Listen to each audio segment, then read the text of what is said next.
Hey guys, last time, if you recall, we had a little spot of dust on the sensor on our T2i, which, as you can see right here, yeah, again, if you're not looking at this in high definition, it may not show up on the YouTube compression. But believe you me, if you look at it on your own monitor, if you've got the video, if you have some dust on your sensor and you're trying to do something, it's going to drive you nuts. Now, it may not show up if you're shooting at objects that don't have a single color background, but something like the sky or clouds or something like that, you're going to notice the dust, and the dust is a nightmare.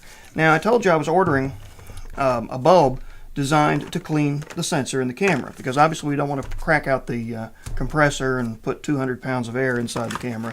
But I wasn't really expecting what I got. Look at this thing. Look at the size of this thing. I thought it was going to be like some people had suggested in the comments, some of those little bulbs you can buy at Walmart or the grocery store for cleaning out a baby's nose, or the different kind of little atomizers. This thing's pretty good sized, and it's a real heavy duty material. And the thing I do like about it is that it blows the air out this way, but it draws the air in the back end, so that you're not taking the same air. Whether or not that's important, I don't know, but it does give you a little sense of security when you're working with it.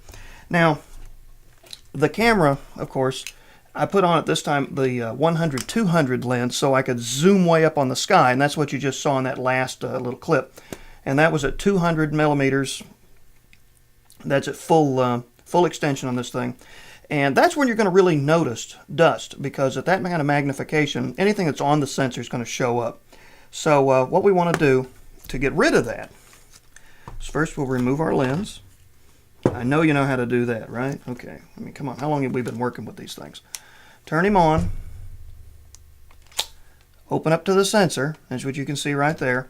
And that may be not the way to do it. I don't know. You may be supposed to turn it on first, take the lens. It doesn't really matter. It doesn't hurt the camera any. But you got to be careful. Very careful at this point. Now, the preferred method that I found online was to turn the camera down with the sensor pointing down and line the bulb, or the tip of the bulb, just inside the rim where the lens connects, and just give it a couple of puffs.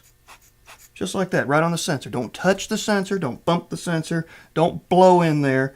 Just give it a couple of those. And ideally, once we put them all back together and go out and shoot, it should have taken care of it. Let's see.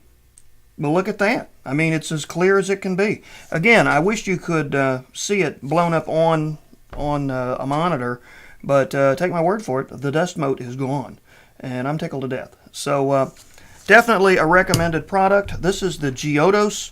It's called the Rocket. Let's see, is that what it's called? The Professional Cleaning System. Rocket Air, it's called. And I think they come in a variety of types. You can go on Amazon or go on eBay.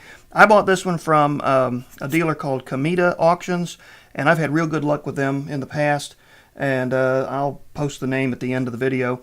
But $13 with shipping, had it here in just a few days, and it really does the job. Before an important shoot, or after you've changed the lenses a few times, I highly recommend give that sensor a couple of puffs. And of course, now that we've got that nice and clean, we can get back to the most important thing of all, and that's to keep shooting.